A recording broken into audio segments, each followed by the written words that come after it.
এবার ফাঁস হলো আওয়ামী লীগের নতুন পরিকল্পনা। গোয়েন্দা সূত্রে জানা গেছে, রাজধানী সহ সারা দেশে ভয়াবহ রাজনৈতিক অস্থিতিশীলতা সৃষ্টির চক্রান্তে সক্রিয় ছিল সুব্রত বাইন ও তার গড়ে তোলা সন্ত্রাসী বাহিনী। টার্গেটে ছিল বিএনপি, জামায়াত ও এনসিপির শীর্ষ নেতারা। পরিকল্পনা ছিল এই তিন দলের ভেতরে ভুল বোঝাবুঝি ও বিভক্তি সৃষ্টি করে দেশে এক বিশৃঙ্খল রাজনৈতিক পরিস্থিতি তৈরি করা, যাতে আওয়ামী লীগ নিরাপদ ও সুবিধাজনক অবস্থানে চলে আসতে পারে।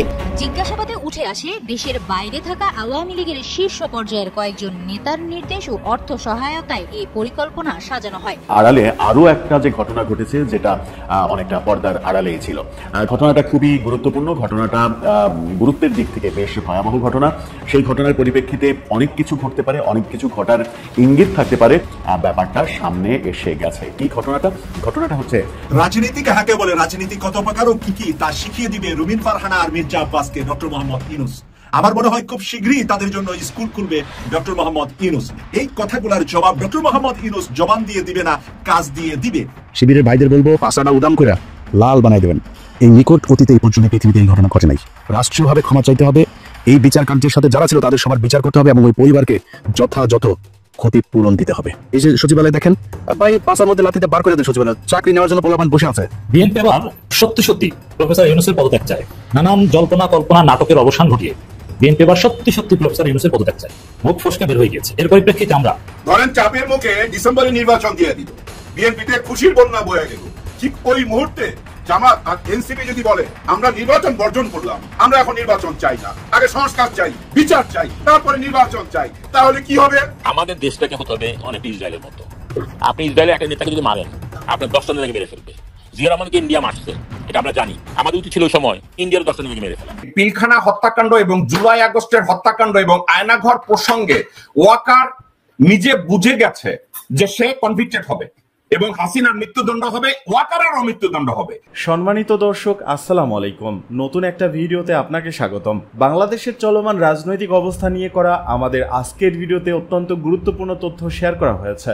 দয়া করে ভিডিওটি শুরু থেকে শেষ পর্যন্ত ধৈর্য সহকারে দেখে একটি লাইক দিয়ে সবাইকে বেশি করে শেয়ার করে দিবেন। সেই সাথে আমাদের ভিডিওটি আপনি বাংলাদেশের কোন জেলায় বসে দেখছেন বা শুনছেন সেটি অবশ্যই কমেন্ট বক্সে কমেন্ট করে জানিয়ে দিতে ভুলবেন না। এবার ফাঁস হলো আওয়ামী লীগের নতুন পরিকল্পনা। গোয়েন্দা সূত্রে জানা গেছে, রাজধানী সহ সারা দেশে ভয়াবহ রাজনৈতিক অস্থিতিশীলতা সৃষ্টির চক্রান্তে সক্রিয় ছিল সুব্রত বাইন ও তার গড়ে তোলা সন্ত্রাসী বাহিনী। টার্গেটে ছিল বিএনপি, জামায়াত ও এনসিপির শীর্ষ নেতারা। পরিকল্পনা ছিল এই তিন দলের ভেতরে ভুল বোঝাবুঝি ও বিভক্তি সৃষ্টি করে দেশে এক বিশৃঙ্খল রাজনৈতিক পরিস্থিতি তৈরি করা, যাতে আওয়ামী লীগ নিরাপদ ও সুবিধাজনক অবস্থানে চলে আসতে পারে। গোয়েন্দা জিজ্ঞাসাবাদে উঠে আসে, এই পরিকল্পনার নেতৃত্বে ছিল সুব্রত বাইন। তবে এর পেছনে সক্রিয়ভাবে জড়িত ছিলেন আওয়ামী লীগের কয়েকজন নিষিদ্ধ শীর্ষ নেতা, যারা প্রতিবেশী একটি দেশ থেকে হুন্ডির মাধ্যমে মোটা অঙ্কের টাকা পাঠিয়ে এই অপারেশন চালাচ্ছিলেন। সেই টাকায় সংগঠিত হচ্ছিল কিলার গ্রুপ, কেনা হচ্ছিল অস্ত্র ও গোলা বারুদ। এই টাকার লেনদেনের হাব হিসেবে ব্যবহৃত হচ্ছিল যশোর, কুষ্টিয়া ও ঝিনাইদহ সীমান্ত এলাকা। সুব্রতের প্রধান সহযোগী ছিলেন তার ঘনিষ্ঠ শিষ্য আবু রাসিদ মাসুদ ওরফে মোল্লা মাসুদ। এছাড়াও আরাফাত ইবনে নাসির ওরফে শুটার আরাফাত এবং MAS শরীফও সক্রিয়ভাবে অংশ নেন এই নেটওয়ার্কে। মঙ্গলবার রাতে হাতিরঝিল থানা থেকে গোয়েন্দা হেফাজতে নেওয়ার পর পৃথকভাবে জিজ্ঞাসাবাদে তারা একে একে ফাঁস করে রোমহর্ষক তথ্য। গোয়েন্দা সূত্রে জানায়, তারা সীমান্ত থেকে অস্ত্র ও গুলি এনে ঢাকায় মগবাজার, শাহবাগ, গুলশান ও বাড্ডার মতো এলাকাগুলোর উঠতি বয়সী ও উচ্চবিত্ত ঘরানার সন্ত্রাসীদের হাতে তুলে দিচ্ছিল। এসব তরুণ সন্ত্রাসীর নাম পুলিশের খাতায় নেই, কিন্তু তাদের কাছে পাঠানো হচ্ছিল আধুনিক আগ্নেয়াস্ত্র। জিজ্ঞাসাবাদে শুটার আরাফাত ও শরীফ স্বীকার করেন, 5 আগস্টের পর সুব্রত বাইন ও মাসুদের পক্ষ হয়ে কাজ করতে শুরু করেন তারা। উদ্দেশ্য ছিল একের পর এক টার্গেট কিলিং ঘটিয়ে রাজনৈতিক হত্যাকে দলীয় কোন্দল হিসেবে দেখানো। এতে রাজনৈতিক বিভ্রান্তি ছড়িয়ে একদল আরেক দলের বিরুদ্ধে অবস্থান নেবে, এমনটাই ছিল তাদের কৌশল। রিমান্ড শুনানিতে রাষ্ট্রপক্ষে ঢাকা মহানগর পাবলিক প্রসিকিউটর ওমর ফারুক ফারুকী বলেন, আসামিরা অত্যন্ত বিপজ্জনক। তাদের কাছে পাওয়া অস্ত্র ও গোলাবারুদের উৎস, চক্রের সদস্য এবং পুরো চক্রান্তের পর্দা উন্মোচনে রিমান্ড অত্যাবশ্যক। অন্যদিকে আসামি পক্ষে আইনজীবী মোহাম্মদ বাদল মিয়া বলেন, সুব্রত বাইন আজকের মিডিয়ার সৃষ্টি। 2001 সালে 4 দলীয় জোট সরকার তার নাম 23 শীর্ষ সন্ত্রাসীর তালিকায় প্রথমেই তোলে। এরপর আর কোন সরকার সে তালিকা হালনাগাদ করেনি। ভারতে 3 বার গ্রেপ্তার হয়েও দেশে ফিরতে পারেননি। ফলে রাজনৈতিক বাস্তবতায় তিনি আওয়ামী ঘনিষ্ঠ হয়ে পড়েন। গোয়েন্দারা আরো জানিয়েছেন, এই অপারেশনের মাধ্যমে শুধু রাজনৈতিক বিভ্রান্তিই নয়, চূড়ান্ত বিশৃঙ্খলা তৈরি করে দেশজুড়ে ক্ষমতার দ্বন্দ্ব ছড়িয়ে দেওয়া ছিল মূল লক্ষ্য। তাদের পরিকল্পনায় ছিল বিএনপি বা জামায়াতের একজন নেতাকে হত্যা করে তা আওয়ামী লীগ বা এনসিপির ঘাড়ে চাপানো, যাতে এই দলগুলোর মধ্যে ভুল বুঝাবুঝি তৈরি হয়। রাজনীতি কাহাকে বলে, রাজনীতি কত প্রকার ও কি কি তা শিখিয়ে দিবে রুমিন ফারহানা আর মির্জা আব্বাসকে ডক্টর মোহাম্মদ ইউনূস। আমার মনে হয় খুব শীঘ্রই তাদের জন্য স্কুল খুলবে ডক্টর মোহাম্মদ ইউনূস। যেভাবে কথা বলছে রুমিন ফারহানা ভারতীয় মিডিয়াতে গিয়ে ডক্টর মোহাম্মদ ইউনূসের বিরুদ্ধে, রাষ্ট্রের বিরুদ্ধে, এই কথাগুলার জবাব ডক্টর মোহাম্মদ ইউনূস জবান দিয়ে দিবে না, কাজ দিয়ে দিবে। ডক্টর মোহাম্মদ ইউনূস জবান দিয়ে কারোর সাথে ফাইট করবে না, কারণ তার উপযুক্ত আর এমন কোনো ব্যক্তি নেই বাংলাদেশে যার সাথে তার কথা বা বক্তব্য দিয়ে ফাইট দেওয়া সে নিজেও অভ্যস্ত না। অপরদিকে আমেরিকার সাথে বাংলাদেশের যে সুসম্পর্কটা যেভাবে আছে, সেই সুসম্পর্ক নষ্টের জন্য মির্জা আব্বাস বললেন স্টার্লিং আমরা চাই না, স্টার্লিং এনেছে আরাকান আর্মির জন্য, বাংলাদেশের কোনো উপকারে আসবে না। প্রিয় দর্শক, আমরা সবাই জানি এই স্টার্লিং আমেরিকা থেকে এনেছেন ডক্টর মোহাম্মদ ইউনূস স্যার। আমেরিকার সাথে ডক্টর মোহাম্মদ ইউনূস স্যারের রয়েছে গভীর সম্পর্ক।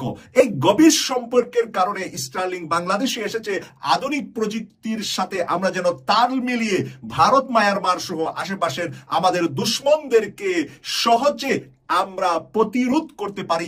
সেই কারণে আমাদের অত্যাধুনিক প্রযুক্তি, পাহাড়ি অঞ্চলগুলোতে আমাদের ইন্টারনেটের যে প্রবলেম, সেই ইন্টারনেটের প্রবলেমটা দূর করার জন্য স্পেশালি আমাদের যেই অঞ্চলগুলোতে ইন্টারনেট অ্যাভেলেবেল নাই, সেখানে সরকারি সেনাবাহিনী, নৌবাহিনী, বিমান বাহিনী যাতে করে সেই ইন্টারনেট ব্যবহার করে তাদের সবসময় সবকিছু কমিউনিকেশন, যুদ্ধের প্রস্তুতি, যেই ধরনের হুমকি আসুক সেগুলা যাতে করে কুইকলি তারা একে অপরের সাথে যোগাযোগ মেনটেন করতে পারে, সেই জন্য আনা হয়েছে সেই স্টারলিংকের ইন্টারনেট।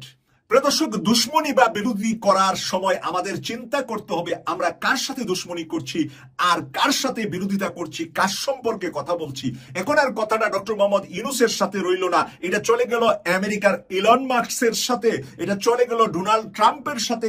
ডোনাল্ড ট্রাম্প কোথায়, ইলন মাস্ক কোথায়, আর মির্জা আব্বাস কোথায়? প্রিয় দর্শক, আমরা দুঃখ পাচ্ছি যে বিএনপির মতন একটি বড় দলকে ধ্বংস করার জন্য এরকম মির্জা আব্বাস আর এরকম রুমিন ফারহানা দুজন থাকলে এনাফ, এর চাইতে বেশি মানুষ লাগবে না।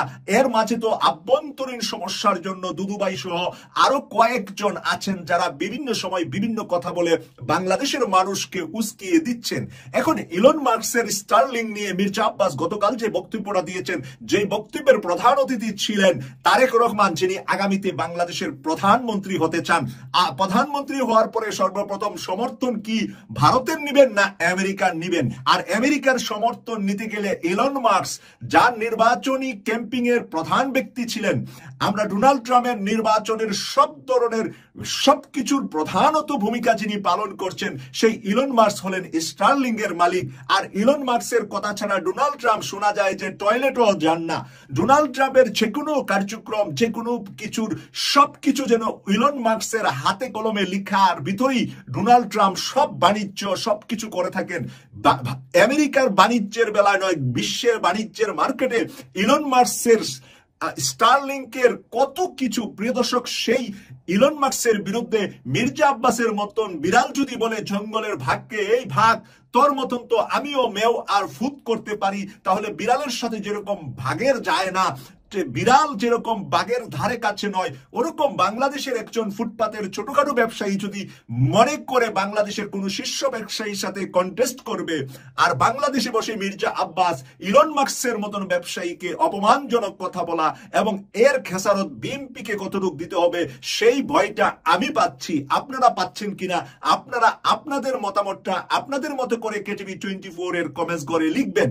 প্রিয় দর্শক, আমি আজকে বলতে চাচ্ছি যে এই মানুষগুলা, যেই মানুষগুলা অত্যাধুনিক শিক্ষিত নয়, এই বর্তমান বিশ্বের সাথে তাল মিলিয়ে চলতে পারে না, তারা কেন এরকম কঠিন বিষয়ে, যে বিষয়টা তারা নিজেরা বুঝেন না, সেই বিষয়ে কেন কথা বলতে যান? আর সেই বিষয়ে কথা বললেই তো থলের বিড়াল বের হয়ে আসে, তার অযোগ্যতাটা মানুষের সামনে প্রকাশিত হয় যে মির্জা আব্বাস স্টারলিং কেন এসেছে, স্টারলিং কি জিনিস, এটা কোনো মানে নতুন কোনো মিসাইল বা নতুন কোনো একটা অস্ত্র নয়, যেটা ডক্টর পিনাকি ভট্টাচার্য মস্কারি করে কালকা বলেছেন যে ইলন মাস্কের স্টারলিং জিনিসটা কি সেটাই মির্জা আব্বাস বুঝেন নাই, এবং না বুঝে উনি যে আতঙ্কিত স্টারলিং নিয়ে, যেটা প্রযুক্তির দিক থেকে বাংলাদেশের দরকার, তরুণ সমাজের দরকার, বাংলাদেশের মেল ইন্ডাস্ট্রিজের উন্নয়নের জন্য দরকার, যারা মেল ইন্ডাস্ট্রিজ গ্রুপ অফ ইন্ডাস্ট্রিজের মালিক তাদের কাছে স্টারলিংটা খুবই প্রিয় এবং খুবই প্রয়োজন, এক্সপেন্সিভ, যারা ব্যবহার করবে তারা ব্যবহার করবে,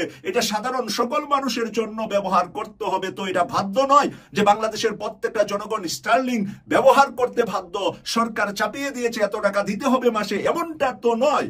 আমাদের দেশে এর আগে গ্রামীণ বিদ্যুৎ এই সমস্ত কত কিছু মানুষের উপর চাপিয়ে দেওয়া হয়েছে, মিটার দেওয়া হয়েছে, মিটারে অটোমেটিক টাকা উঠছে, মানুষের কাছ থেকে আওয়ামী লীগ কিভাবে দুঃশাসন করে বিদ্যুৎ না দিয়ে টাকা বিল নিয়েছে, সারা বাংলাদেশের 15.5 বছরের বিভিন্ন ঘটনা নিয়ে আমরা অনেক লাইভ টক শোতে আপনাদের সামনে কথা বলেছি। আর আজকে যখন ইলন মাস্কের ইন্টারনেট এনে বাংলাদেশকে উন্নয়নের দিকে এগিয়ে নিয়ে যাচ্ছে, আমরা যখন ওপরের দিকে যাচ্ছি, আকাশের দিকে উঠছি, তখন মির্জা আব্বাস সাহেব হয়তোবা মন্ত্রী হবেন, ওনাকে যদি এই আইসিটি মন্ত্রণালয়ের দায়িত্ব দিয়ে দেওয়া হয় তাহলে আমাদেরকে বঙ্গোপসাগরে ঝাঁপিয়ে পড়া ছাড়া আর বেঁচে থাকার হয়তোবা কোনো রাস্তা উনি রাখবেন না, কারণ ওনার অজ্ঞতা গতকাল সারা বিশ্বব্যাপী সমালোচিত হচ্ছে।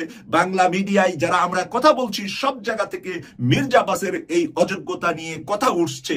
বাংলাদেশের মাননীয় প্রধান উপদেষ্টার সঙ্গে মাননীয় প্রধান বিচারপতির সাক্ষাৎ হয়েছিল এবং সেই সাক্ষাৎটা যমুনায় হয়েছিল, সেই ব্যাপারে আমরা সবাই জানি, সেটা নিয়ে আমরাও একটা ভিডিও করেছিলাম, সেই ভিডিওটা ব্যাপক সমাদৃতও হয়েছিল আপনাদের মাঝে।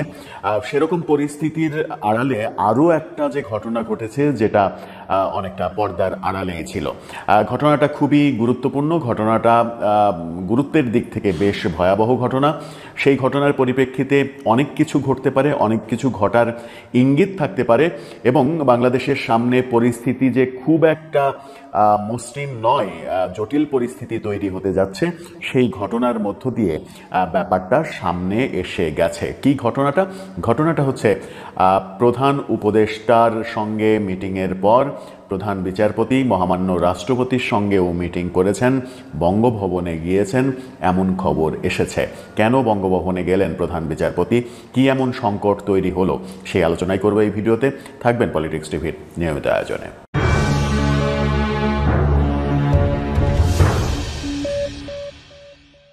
দর্শক, পলিটিক্স টিভি নিয়মিত ভিডিওগুলো স্পন্সর করছে প্রজাপতি.টিভি, নতুন ওটিটি প্ল্যাটফর্ম। আপনারা চাইলে ইউটিউবে, ফেসবুকে, ইনস্টাগ্রামে, টিকটকে দেখে নিতে পারেন। ডেসক্রিপশন বক্সে লিঙ্ক দেওয়া থাকবে, সেখান থেকেও আপনারা দেখে নিতে পারেন প্রজাপতির কার্যক্রম। প্রধান উপদেষ্টার সঙ্গে প্রধান বিচারপতির সাক্ষাৎ নিয়ে নানা রকমের আলোচনা হয়েছে। সেই সাক্ষাতে কি আলোচনা হয়েছিল, কি তারা কথা বলেছেন ধারণা করা হচ্ছিল, যদিও এই ব্যাপারে প্রধান উপদেষ্টার প্রেস উইং থেকে তেমন কোনো তথ্য দেওয়া হয়নি। ব্যাপারটা অনেকটা চুপ মেরে যাওয়ার মতো ঘটনা ঘটেছে। কিন্তু সেখানে কি কথা হয়েছিল যদি ভাবা যায় যে সেখানে কি কি কথা হতে পারে, তাহলে আমরা যে বিষয়গুলোকে সামনে আনতে পারি সেটা হচ্ছে যে প্রধান উপদেষ্টা অনেক বিষয়ে প্রধান বিচারপতির শরণাপন্ন হয়েছেন, তার পরামর্শ চেয়েছেন।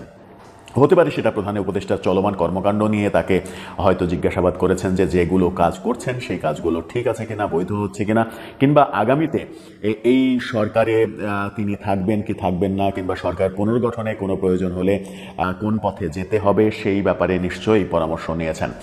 সংবিধান কি বলে? সংবিধানের 106 অনুচ্ছেদের যে রেফারেন্স সুপ্রিম কোর্টের, তাতে এই সরকারের নির্বাহী ক্ষমতা শুধু রয়েছে, নির্বাহী কাজগুলো করার ক্ষমতা রয়েছে, অর্থাৎ রুটিন ওয়ার্ক করার ক্ষমতা রয়েছে। কিন্তু বিভিন্ন আইন তৈরি করা হচ্ছে, নির্বাহী আদেশে আওয়ামী লীগকে নিষিদ্ধ করার মতো এত বড় ঘটনা ঘটানো হলো, সরকার বিভিন্ন রকমের চুক্তি করছে, করিডোর, বিমা বন্দর দেওয়ার কথা চলছে, নানা ইস্যুতে নিশ্চিত করেই প্রধান উপদেষ্টার সঙ্গে কথা হয়েছে। এবং সামনে যদি প্রধান উপদেষ্টা পদত্যাগ করেন কিংবা উপদেষ্টা মণ্ডলী যদি রিশাফলিং করেন, কিছু উপদেষ্টাকে বাদ দেওয়ার যে দাবি উঠেছে বিভিন্ন দিক থেকে, সেটা যদি হয়, কিংবা নির্বাচনকালীন যদি একটা নতুন ধরনের তত্ত্বাবধায়ক সরকার গঠন করার প্রয়োজন হয়, তাহলে কি পরিস্থিতি তৈরি হবে সেটা নিশ্চয়ই প্রধান বিচারপতির সঙ্গে সাক্ষাতে কথাগুলো হয়েছে। কিন্তু সব থেকে গুরুত্বপূর্ণ যে ব্যাপার সেটা হচ্ছে প্রধান উপদেষ্টার সঙ্গে সাক্ষাতের পরে প্রধান বিচারপতি মহামান্য রাষ্ট্রপতির সঙ্গে সাক্ষাৎ করেছেন এবং সেই সাক্ষাতে প্রধান বিচারপতির সঙ্গে অন্য কেউ ছিলেন না।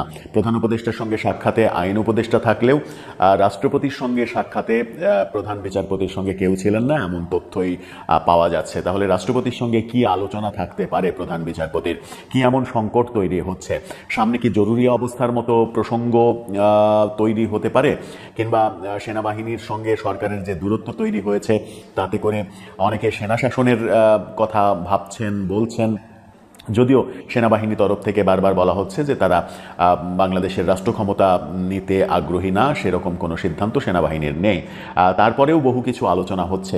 রাষ্ট্রের যে কোনো সংকটে রাষ্ট্রপতি এবং প্রধান বিচারপতি এই দুটো সাংবিধানিক জায়গায় সবথেকে গুরুত্বপূর্ণ সিদ্ধান্ত নেওয়ার ক্ষেত্রে, কারণ জরুরি অবস্থা জারি কিংবা রাষ্ট্রের যে কোনো সিদ্ধান্ত নিতে হলে রাষ্ট্রপতিকে প্রয়োজন, এবং রাষ্ট্রপতিকে যখন প্রয়োজন হবে তখন প্রধান বিচারপতির যে ক্ষমতা সেটাও একটা গুরুত্বপূর্ণ বিষয়।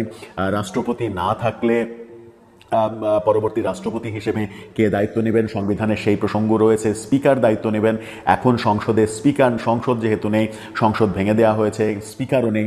আবার আইন বলে এটাও নিয়ম যে সংসদ ভেঙে দিলেও বর্তমান যে স্পিকার, সেই স্পিকারের কার্যক্ষমতা নষ্ট হয় না, তিনি স্পিকারই থাকেন। সুতরাং বর্তমান রাষ্ট্রপতির স্থলাভিষিক্ত নতুন স্পিকার শিরিন শারমিন চৌধুরীকে যে কোনো সময় করা যেতে পারে, এরকম আলোচনাও চতুর্দিকে রয়েছে। কিন্তু সরকার তো আর সেটা করবে না। শিরিন শারমিন চৌধুরী যেহেতু আওয়ামী লীগের মানুষ, সেই কাজটা করবে না। আর রাষ্ট্রপতিকেও যদি এই সরকার সরিয়ে দিতে চায় কিংবা রাষ্ট্রপতি নিজে যদি সরে যেতে চান, তাহলে সেখানেও একটা সাংবিধানিক সংকট তৈরি হবে। নানা সাংবিধানিক সংকট নিয়ে প্রধান বিচারপতির সঙ্গে মহামান্য রাষ্ট্রপতির যে কথা হয়েছে এটা নিশ্চিত, এবং এই মিটিংটা একটা ইঙ্গিত দেয় সামনে দেশে একটা কিছু ঘটতে চলেছে, তার ইঙ্গিতটা এখান থেকে স্পষ্ট হয়। সেই একটা কিছু কি সেটা এই মুহূর্তে অনুমান করাটা, একেবারে স্পেসিফিক বলাটা মুশকিল। তবে কিছু যে ঘটতে চলেছে সেটা নিশ্চিত করেই বলা যায়, কারণ রাজনৈতিক দলগুলোর অনাস্থা তৈরি হয়েছে এই সরকারের প্রতি। সরকারের একগুঁয়ে অবস্থান আমরা দেখতে পাচ্ছি নির্বাচন প্রসঙ্গে। সংস্কার ইস্যুতে রাজনৈতিক দলগুলোর সঙ্গে সরকারের সমঝোতা একেবারেই হচ্ছে না। সব মিলিয়ে একটা লেজে গবরে অবস্থা যখন চলছে, তখন প্রধান বিচারপতির মহামান্য রাষ্ট্রপতির সঙ্গে সাক্ষাৎটা একেবারে খুবই গুরুত্বপূর্ণ, এমনটাই ভাবছেন বিশ্লেষকরা। প্রধান উপদেষ্টার সঙ্গে সাধারণত প্রধান বিচারপতির এই ধরনের জরুরি মিটিং হয় না। যেটা হয়েছে, যেটাও খুব গুরুত্বপূর্ণ ছিল, সেখানে কি আলোচনা হয়েছে সেই ব্যাপারে প্রেস উইং কোনো কথা বলেনি। এরপরে যখন তিনি রাষ্ট্রপতির সঙ্গে কথা বলেছেন, তখন নিশ্চিত করেই বলা যায় দেশে কোনো একটা সংকট তৈরি হয়েছে, যে সংকট থেকে উত্তরণের জন্য মহামান্য রাষ্ট্রপতি এবং প্রধান উপদেষ্টা মাননীয় প্রধান বিচারপতির শরণাপন্ন হয়েছেন। আসলে কি হয়েছে, কি হতে চলেছে, দর্শক আপনি কি অনুমান করতে পারেন?